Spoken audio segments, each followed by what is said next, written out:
Hey, welcome to Mello's Architects of Soul, the podcast where we dig deep into the blueprints left behind by the legends who built the music we make today. I'm Max Soul. And I'm Mello Soul. Every week we're going to be taking lessons from the past, the triumphs, the failures, and the genius to push ourselves and every emerging soul and R&B artist forward. Oh, so true, Mello. And there is no better starting point than our first architect, a man who truly was a bridge between the raw passion of Southern soul and the sophisticated grit of the 70s. Yeah, we're talking about the one and the only Bobby Womack. Womack's life was a masterclass in creating resilience, pushing past scandal and personal struggle to create music that was utterly raw, honest, and timeless. So true, Mello. He was the definition of the man who's seen it all. And you heard it in every rasp of his voice. And that voice was very raspy, but it sure had a lot of energy and a lot of emotion. And his impact is immense, from shaping the sound of STAX records as a session guitarist to defining the introspective R&B that artists are still drawing from today. So let's get into the lessons. This next segment is all about his vocal truth and the power of undeniable raw talent. It's time to learn how Bobby Womack proved that authenticity will always triumph over polish. Stick with us. That's right. You're listening to Max and Mello's Architects of Soul, and we are talking Bobby Womack. Don't go away. We'll be right back.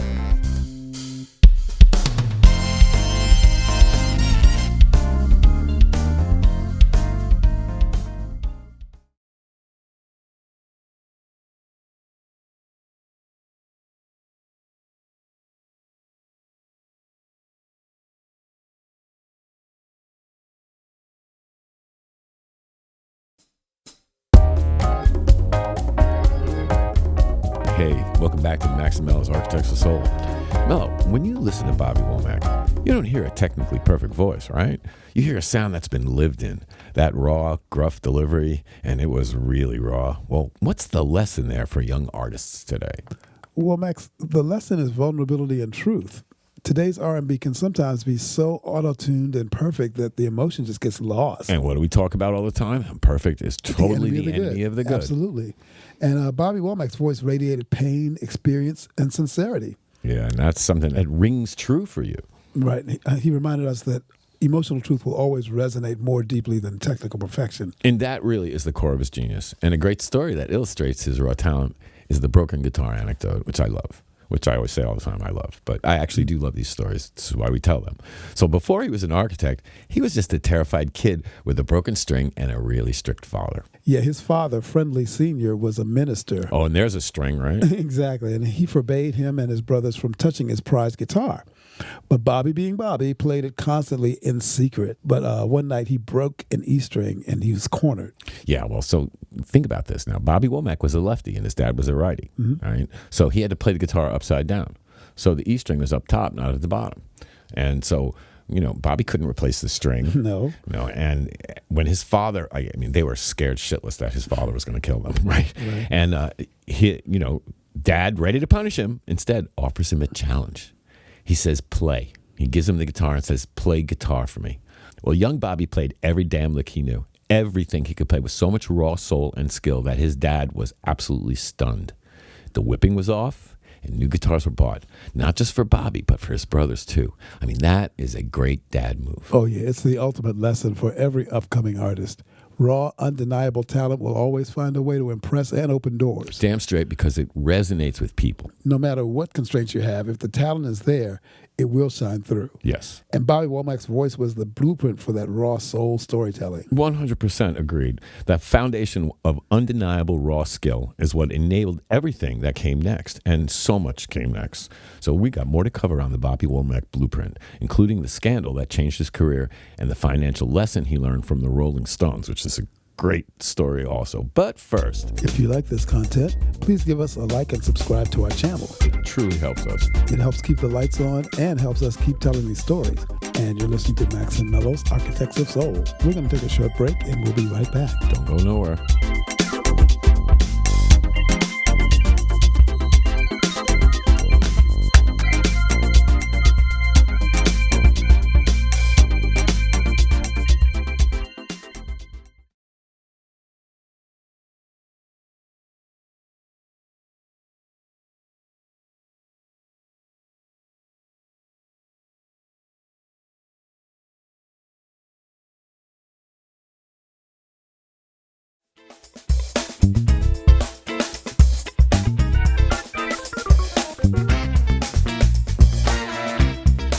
Welcome back. In the mid-'60s, Bobby Womack was Sam Cooke's protege, a member of the Valentinos riding a wave. And it was a wave. Yeah, and then came a scandal. Bobby Womack marrying Sam Cooke's widow, Barbara Campbell, just 3 months after Sam Cooke's tragic death. All right, so a little backstory on all of this. So Bobby Womack had a band. They were called the Valentinos, right? And Sam Cooke discovered them, and he mentored them, right? He signed them to his own label, SAR Records, and then they wrote a song together called Looking for Love, which became the Valentinos' first hit. So Sam and Bobby wrote that song together. And in 1964, well, unfortunately, Sam Cooke died. And it just seems like we know where Bobby met her from when they became, involved musically. But I don't think anybody saw that he was going to end up marrying her. Right. And this controversial lightning-fast marriage caused a major industry scandal and truly nearly derailed Bobby Womack's career. I mean, leading radio stations and fans to blacklist his music for a period of time. It's really, really, hard to look at that stuff and understand that the music world, they viewed that as an ultimate betrayal. And because of that, the radio stations didn't want any part of it. And now his initial solo career was really effectively killed, and he was forced to step away from the spotlight, which, obviously wasn't, what he wanted. Yeah, but here's a profound lesson for every artist facing setbacks. Controversy can close one door, forcing a pivot to mastering a second skill that ultimately saves a career. And does that sound familiar? Yeah, exactly. Womack was forced to become an architect behind the scenes. He focused intensely on songwriting and session work, and he became a crucial, though sometimes uncredited, session guitarist at STAX Records, playing on and co-writing hits for our man Wilson Pickett, naturally, like I'm in Love. Now, here's the thing, and we didn't get a chance to talk about this last segment. Because he played the guitar upside down, it made his style different because it sounded differently. And so that particular funky style became a big sound for him. And it really played a pivotal role on artists using him for these songs because he played like that. Well, that's the power of the side hustle. Bobby Womack survived the blacklist because he was simultaneously a master guitarist, songwriter, and arranger. Exactly. For modern soul artists, this is the importance of multi-skill mastery. Production, engineering, arrangement, and songwriting beyond just singing. My hero, right? That's Yeah, my right, hero. I right. wish I could sing, but everything else I'm with, right? But his contributions weren't just in Southern Soul either, because he played a pivotal role on Sly and the Family Stone's seminal album, There's a Riot Going On, helping define a darker, heavier sound of early 70s funk. And that, of course, is the guitar playing and the way he played because it was upside down. Right, and he wasn't just surviving, he was building. He was demonstrating that creative adaptation and mastering your craft on multiple fronts is key to longevity. Amen, baby. The scandal tried to erase him, but his skills made him indispensable. You better believe it. And the mastery of that craft paid off in ways he never expected. Mello. Let's talk about the royalty check that changed his life and the guitar style that changed the sound of soul when we come back. You got it. Don't go anywhere. Yeah, you're listening to Max and Mello's Architects of Soul, and we'll be right back.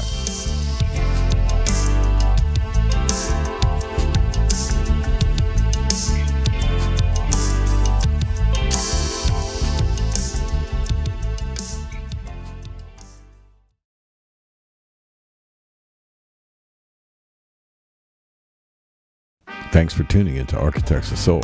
Our music is waiting for you.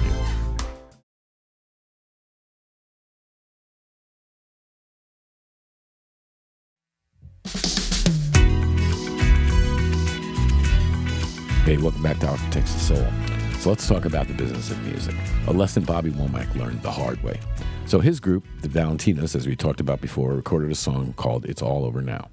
And a young band from England called the Rolling Stones. Ever heard of them? Imagine that? Yeah, they heard it and they covered it. And of course, Bobby Womack was furious. Oh my God, he was absolutely out of his mind about it. Yeah, he hated the idea of a rock band covering their gospel-based R&B tune, and he felt it was a sellout. Like, how dare they? But thank God for his brother, because his brother said to him, hey, wait, cash the first royalty check before you talk. And when Bobby Womack saw the amount, which was substantially more than he'd ever earned in his entire life, right. His attitude changed instantly, didn't it? And it became his financial epiphany. Yeah, the lesson here is invaluable for every young artist. The business side of music, particularly songwriting and publishing and owning your masters. Hello. That can be the true foundation of an artist's longevity and wealth. You can't imagine what that can do for you. Exactly, because talent gets you in the door, but ownership keeps you there. I would like to point out that Bob Lind, who co-wrote Elusive Butterfly in 1969 for Glenn Campbell, when I lived in L.A. in the 80s, was still living off those royalty checks. Okay. And if he's still alive, his estate is he's still making money off that. Every time that song gets played, he makes money. So that's an invaluable lesson. So if we loop back to the upside down guitar story, this will relate to his signature sound and the power of that unique perspective. Because he learned in secret and he was left-handed, Right. he simply played his father's right-handed guitar upside down, never restringing it. No, because he thought he'd get it beaten. But it's funny because that seemingly awkward constraint, that upside down position, is what gave him that aggressive, sharp, and unique rhythmic sound. Remember, I said he couldn't change the strings, so he played it with the high E up top instead of bottom. And it became immediately recognizable on classic soul and funk records. I mean, look at it. The immediate lesson of all of this is how he changed Wilson's sound, right? He was instrumental in shaping that sound, particularly during the sessions at STAX and Fame Studios.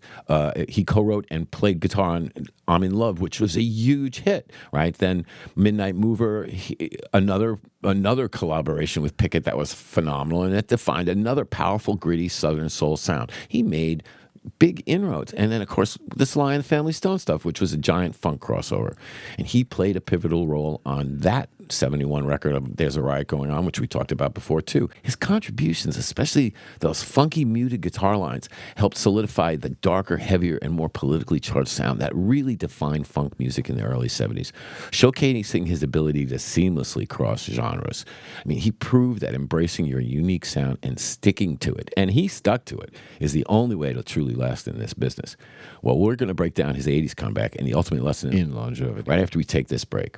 And just a friendly reminder, if you like this content, please give a like and subscribe to our channel. We so appreciate it. Yeah, we definitely appreciate the support.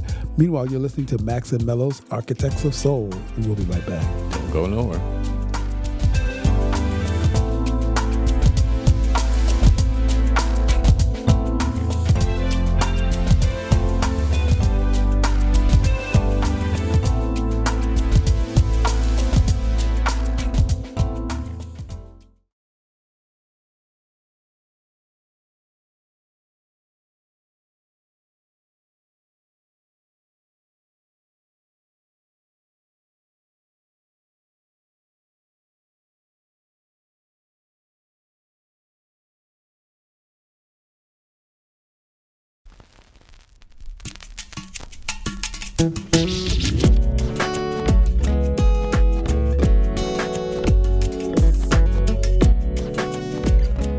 Welcome back to Max and Mello's Architects of Soul, and we're talking Bobby Womack. Yeah. So by the late 70s, Bobby Womack's career had faded, partly due to personal struggles.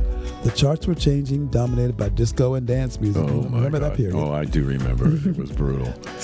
Yeah, it was a lot of fun, but every artist was not cut out for it. Well, yeah, exactly. Four on the floor. How much can you go to? Exactly. 4 beats on the floor. Ended up sort of blending out and whitewashing a lot of really, really good artists from all genres. Well, that's what happened. Having to do disco, even if that wasn't naturally what they would. People wanted to dance. People always wanted to dance. Every artist didn't need to do a disco, right? It was kind of, it got overdone. That's one of the reasons why disco just sucked. Well, yeah, it sort of disco sucked the life out of all of us. That's the thing. It didn't suck. It's just because it got so pervasive. That's because you like dance music. Yeah, I love good dance music. I don't play good dance music, but it got to a point where it was just all kind of just the same thing. Well, but the industry, they wanted him to pivot, right, to get sleek and follow the trends. Mm-hmm. But Bobby Womack wasn't having that. And in 1981, he did come back with an album called The Poet, and it had a signature song called If You Think You're Lonely Now. And it was a massive hit, precisely because it was an old school soul record. Which defeats what you just said before. No, it was perfect because it was an old school soul record. He wasn't a disco artist. That's what I'm saying. He maintained who he was. Exactly. He was not giving that shit up for nobody. And it was raw, and it was honest, and it didn't compromise to the trends of the time. No, it didn't. His commitment to authentic, gritty soul showed that the truth resonated even if it went against the trend. I mean, but think about it. I mean, you go all the way back to with this stuff with Wilson Pickett and how his playing and his style were instrumental in making Pickett's hit "I'm in Love," huge. Same thing with Midnight Mover. That collaboration, they defined a powerful, gritty Southern soul sound, which hadn't really been heard. It became darker. And then, of course, we're going to talk about Sly and the Family Stone and the funk crossover. Mm-hmm. Well, Bobby's role in that, I mean, we talked about there was a riot going on, which I did not know. There's a riot going on, yes, was the answer to Marvin's What's Going On. See, the same year. I had no idea. A few months later, the same year, yeah. Great information. So this is the stuff that we like about this show. We learn shit we didn't even know. But look, Bobby's contributions, especially his funky muted guitar lines, they helped solidify the darker, heavier, and more politically charged sound. And that's what was defining funk in the early 70s. And it showcased his ability to seamlessly cross genres. I mean, the legacy of Bobby Womack, man, his story is a roadmap for every young artist navigating the industry today. He was more than a singer. He was a master guitar player, a prolific songwriter, and a man whose life struggles poured directly into his unforgettable raw sound. And that is a tale of absolute bravery. Yeah, it's the lesson of creative adaptation without compromising your core sound. Not one bit. You have to evolve like he did from Southern soul to funk-tinged R&B, but you must keep the heartbeat of your truth intact. That's true. So he wrote a song in 1971 for Janis Joplin called Trust Me, which she did record before she died, and it was on the record Pearl, which is a beautiful record, and it was a marvelous song. Yeah. I mean, later on in 1972, he wrote a ballad called A Woman's Gotta Have It, which became huge. I remember A Woman's Gotta Have It. Right, and he wrote that in a blink of an eye after feeling deeply inspired, cementing his reputation as a prolific and intuitive songwriter, and that's the gift. My favorite Bobby Womack song from that period was Harry Hippie. I don't know if you remember that. Oh, no, I don't. But I do know the song you're talking about. Yeah. Wow. Bobby Womack proved that embracing your unique sound and sticking to it is the only way to truly last in this business. We talk about this. You think about the artists today who are succeeding by leaning into that raw sound. Well, they're the ones who took the Bobby Womack blueprint to heart, and they're prioritizing that deeply authentic vocal delivery and songwriting that really speaks to real life. Well, Bobby Womack's entire career, full of genius and tumult. Oh, so much tumult. So much tumult. teaches us that staying true to your core sound will eventually pay off, especially when the industry has become too slick or homogeneous. It will set you free. That's true. And he did come back in the 80s, right? And he did a duet with Patti LaBelle. Love Has Finally Come at Last. It was on the heels of If Only You Knew, which was her big sort of crossover moment. Yeah. And again, it shows that he just kept staying true to who he was. Mm-hmm. So, in closing, Mello, what's the one key takeaway from the Bobby Womack blueprint that every emerging artist needs to carry with them today? Well, it's the importance of mastering your craft on multiple levels. Bobby Womack survived the scandal and had the longevity he did because he was a master guitarist and a master songwriter and a legendary vocalist. Hell yeah. So be multi-skilled and be indispensable. Be indispensable. That's right. Needed. We're all needed, really. And don't ever forget the business, right? Bobby learned that the financial security of his entire family came down to one thing: owning his publishing. Hello. Mm-hmm. That's what we do. Talent is the hook, but ownership is the safety net. Yeah, that's the blueprint. The lessons of the past are not just history. They're tools that we can use to build the future of soul music. It is so true. And that's why every segment 5, every week, we will say the same thing to you. We say it because we believe it. We say it because we know it's true. And we want you to protect yourself like we protect ourselves. Exactly. Keep that soul fire burning. Protect your sound. Nurture your creativity. Own your voice. And remember the lessons from the giants who came before. And yes, protect your masters and seek out wise mentors who can guide you on your journey. And until next we meet, peace and soul, y'all.